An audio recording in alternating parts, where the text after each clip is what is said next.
तो hello everyone, आपके सारे के सारे बढ़िया हो, खुश हो गए, मजे में हो गए बहुत। तो आज की वीडियो में हम लोग डिस्कस करने वाले हैं एक्सेंचर का इंटरव्यू प्रोसेस।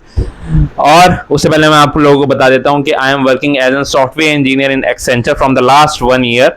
मेरे को ऑलमोस्ट 1 ईयर कंप्लीट होने वाला है एक्सेंचर के अंदर, और अभी तक का मेरा एक्सपीरियंस काफी अच्छा रहा है एक्सेंचर के अंदर। और इसके ऊपर एक अलग से वीडियो बनाई जाएगी पूरी की पूरी एक्सेंचर को लेके कि एक्सेंचर के अंदर का वर्क कल्चर कैसा है। अभी की वीडियो का जो टॉपिक है उसको कंटिन्यू करते हैं। उससे पहले मैं आप लोगों को बता देता हूं कि मैं व्लॉगिंग भी करता हूं, जो भी मजे करता हूं यूट्यूब के ऊपर डाल देता हूं, और ऐसे करियर गाइडेंस को लेके भी मैं वीडियोस बनाता रहता हूं। तो सबसे पहले क्या करो, नीचे एक सब्सक्राइब का बटन दिख रहा होगा, उसको प्रेस कर दो। अब उसके बाद आते हैं अपनी वीडियो के टॉपिक पे, एक्सेंचर का इंटरव्यू प्रोसेस।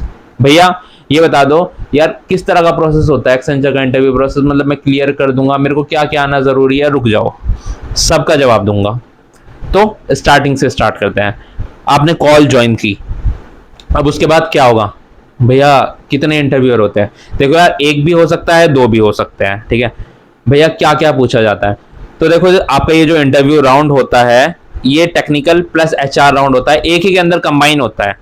भैया टेक्निकल में किस तरह के क्वेश्चन पूछे जाते हैं, एचआर में किस तरह के क्वेश्चन पूछे जाते हैं? रुक जाओ जरा, बता रहा हूँ, 2 मिनट का सब्र करो, मैं सब बता रहा हूँ। तो जो आपका इंटरव्यू राउंड होगा उसके अंदर टेक्निकल प्लस एचआर दोनों चीजें पूछी जाएगी।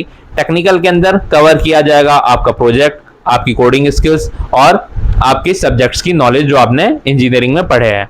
एचआर के अंदर आपको देखा जाएगा कि आप सोचते कैसे हैं, आप मतलब आपकी थिंकिंग कैसी है, आपकी प्रॉब्लम सॉल्विंग स्किल्स कैसी है। प्रॉब्लम सॉल्विंग स्किल्स कोडिंग वाली नहीं, मान लो कि आपकी कोई भी प्रॉब्लम आ गई, आपको कोई सिचुएशन दी जाएगी, तो आप उसके साथ कैसे डील करेंगे, तो ये आपके साथ डिस्कस किया जाएगा एचआर वाले राउंड में, जो कि इसी के अंदर कंबाइन होता है।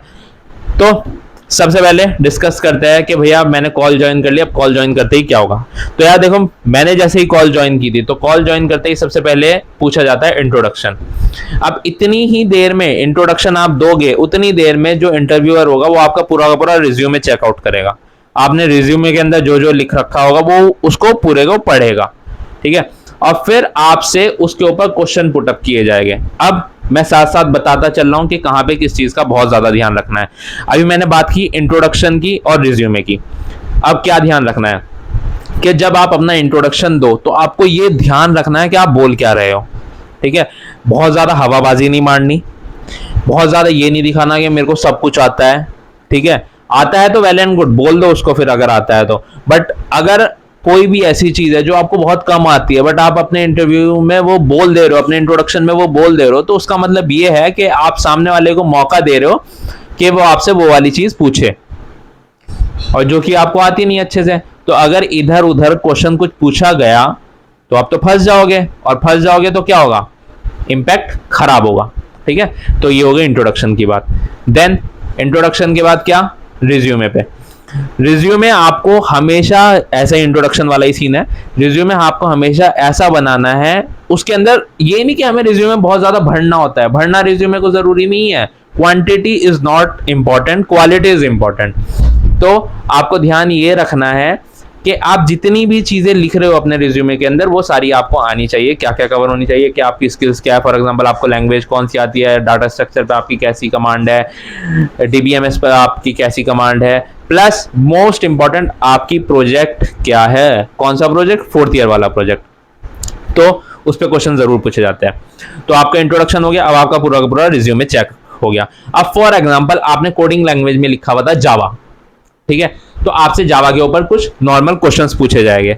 जैसे कि मेरे केस में मेरे से क्वेश्चंस पूछे गए थे, फॉर एग्जांपल ऊप से रिलेटेड पूछे गए थे, जैसे कि पॉलीमॉर्फिज्म क्या होती है, इनकैप्सुलेशन क्या होता है, एब्स्ट्रैक्शन क्या होता है, ये सब जो नॉर्मल क्वेश्चन होता है ऑपरेटिंग ऊप्स के अंदर, तो वो सब पूछे गए थे। अब उसको आपको आंसर करना है। देन उसके बाद लैंग्वेज पार्ट कवर हो गया। अब उसके बाद आता है थोड़ा सा डाटा स्ट्रक्चर का पार्ट, जिसके अंदर आपसे पूछ लिया जाएगा कि एरेज के बारे में, स्ट्रिंग्स के बारे में, सॉर्टिंग, सर्चिंग, एल्गोरिथम वगैरह, एल्गोरिथम्स के बारे में पूछा जाएगा मेनली, वो होगा, ठीक है। और एक चीज बहुत ध्यान से याद रखना, इंटरव्यू एक्सपीरियंस हर किसी का अलग अलग हो सकता है। मेरा इंटरव्यू एक्सपीरियंस ये था, और मैंने जितनों से पता किया है ज्यादातर का कुछ इसी तरह का था।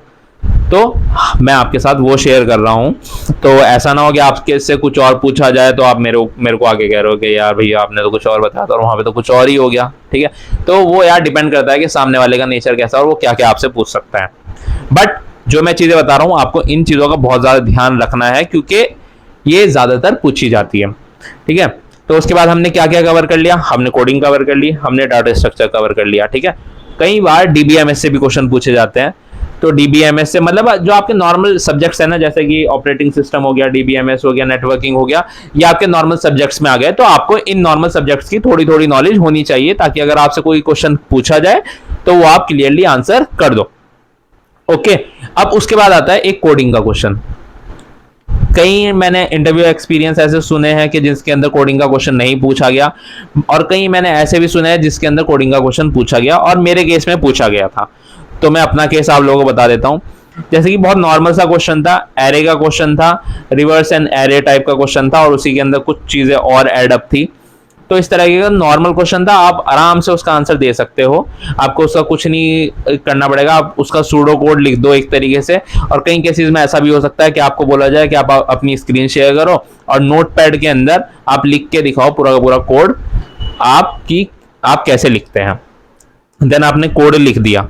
ओके, कई बार फिर कोड लिखने के बाद आपसे डिस्कस की जाएगी उसकी टाइम कॉम्प्लेक्सिटी। अब टाइम कॉम्प्लेक्सिटी डिस्कस कर चुके, अब यहाँ पे कोडिंग और क्या नाम है आपके सब्जेक्ट्स और आपका इंट्रोडक्शन वगैरह यहां तक खत्म होता है। देन जंप किया जाएगा आपके प्रोजेक्ट पे।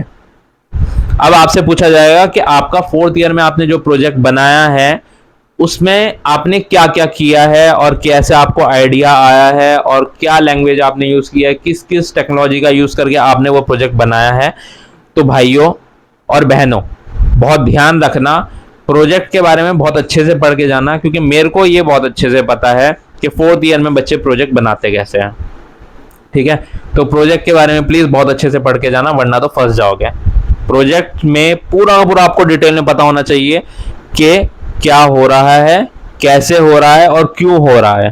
ठीक है, ये सारी नॉलेज आपको होनी चाहिए। तो यहाँ पे हो गया प्रोजेक्ट का खत्म। अब टेक्निकल राउंड में मोस्ट ऑफ द टाइम इतना ही रहता है। अब उसके बाद आते हैं हम एचआर राउंड में। अब मैंने आपको वीडियो की स्टार्टिंग में बताया था कि एचआर राउंड में क्या होता है। एचआर राउंड में आपकी बेसिकली थिंकिंग चेक की जाती है, आपको सिचुएशंस दी जाती है कि आप सिचुएशंस पे कैसे रिएक्ट करते हो। अगर आपको मैंने इस तरह की सिचुएशन दे दी तो आप कैसे रिएक्ट करोगे। तो मैं अपना केस बता देता हूँ, ठीक है, क्योंकि अपना ही एक्सपीरियंस शेयर करने आया हूँ। तो मेरे को यार सिचुएशन दी गई थी कि लेट्स सपोज आप टीम लीडर बन चुके हैं अपनी टीम के। अब आपकी टीम को आपको बूस्टअप करना है और वो अच्छे से काम नहीं कर रही। ठीक है, तो आप उस सिचुएशन को कैसे हैंडल करोगे जब आपकी टीम 100% नहीं दे रही है अपने काम को लेके। तो आप लोग अपने हिसाब से कुछ आंसर सोचो। ठीक है, मैंने अपने हिसाब से जो आंसर सोचा लगा था मेरे को अच्छा, वो मैंने दिया था। अब आप सोचना कि आपको इस क्वेश्चन का क्या आंसर दे सकते हो। तो ऐसे ही situation related questions HR round में पूछे जाते हैं। देन ये सब पूछने के बाद आपकी थिंकिंग चेक करने के बाद एक तरीके से फिर आपसे वो पूछेंगे कि आपको किसी लोकेशन से दिक्कत है। तो ज़्यादातर आंसर वैसे देना चाहिए कि दिक्कत नहीं है, जो कि मैंने भी वही दिया था कि मेरे को किसी लोकेशन से दिक्कत नहीं है। और अगर उन्होंने पूछ लिया कि आपको किसी लोकेशन से दिक्कत तो नहीं है, तो मतलब कि 90% चांसेस है कि आपका सिलेक्शन हो चुका है। तो बस यहीं पे आगे इंटरव्यू समाप्त हो जाता है। उसके बाद इंटरव्यू आपको बाय बाय बोलता है, आप उसको बाय बाय बोलते हो, थैंक यू बोलते हो, थोड़ी सी फॉर्मेलिटी होती है। और एट द एंड आपसे वो पूछते हैं कि आपको कुछ पूछना है मुझसे। तो मेरा मानना यह है कि जब भी आपका इंटरव्यूअर जाए तो आपको उनसे कुछ ना कुछ क्वेश्चन पूछ लेना चाहिए। अब वो एक्सेंचर के बारे में भी हो सकता है, या आप अपने से रिलेटेड फीडबैक भी ले सकते हो। Feedback most of the cases में वो लोग नहीं देते हैं, बट आप कंपनी से रिलेटेड क्वेश्चन पूछ सकते हो। उससे फायदा क्या होता है, उससे इंटरव्यूअर को लगेगा कि हाँ इसका इंटरेस्ट है। ठीक है, बहुत नेगेटिव क्वेश्चन नहीं पूछने, पॉजिटिव क्वेश्चन पूछने। मैं बहुत पॉजिटिव वे में बोल रहा हूँ। तो बस जैसे ही आप पूछेंगे उनसे, वहां पे खत्म हो जाएगा इंटरव्यू, और उसके बाद आपका लैपटॉप क्लोज हो जाएगा। उसके बाद क्या करनी है, उसके बाद बस प्रे करनी है कि मेरा सिलेक्शन यहाँ पे काश हो जाए। तो बस यार ऐसा ही रहा था मेरा इंटरव्यू एक्सपीरियंस। अगर अभी भी आपको इसके बाद कोई भी डाउट हो, कोई भी दिक्कत हो और आपका कभी भी अभी इंटरव्यू है, तो डिस्क्रिप्शन में मेरी इंस्टाग्राम आईडी मिलेगी, उस पे मैसेज करना या फिर कमेंट बॉक्स इतना बड़ा है, खुला पड़ा है, इसके ऊपर कहीं पे इस पे कमेंट कर देना। और यार वीडियो पसंद आई हो तो इसको लाइक करना, और चैनल को अगर अभी भी सब्सक्राइब नहीं किया ना, अगर अभी भी सब्सक्राइब नहीं किया तो प्लीज कर दो यार, प्लीज कर दो, क्योंकि चैनल को सब्सक्राइब करोगे तो मोटिवेशन मिलेगी तो और अच्छी अच्छी वीडियोस बनाऊंगा। और अगर मैं और अच्छी अच्छी वीडियोस बनाऊंगा तो या तो आप लोगों को मजा आएगा या फिर आप लोगों का फायदा होगा, ठीक है। तो इन शॉर्ट फायदा तो आप लोगों का भी है मेरे साथ साथ, और ऑफकोर्स मेरा भी है। तो सबसे पहले यार बटन को प्रेस कर दो और सब्सक्राइब चैनल को कर दो, और वीडियो को लाइक कर दो अगर पसंद आई हो तो, और अगर पसंद नहीं आई तो डिसलाइक भी कर सकते हो, नो इशू, बट फीडबैक के साथ। ओके, तो बस इस वीडियो को यहीं पे खत्म करते हैं, फिर मिलता है किसी और वीडियो में, तब तक के लिए बाय बाय, टेक केयर।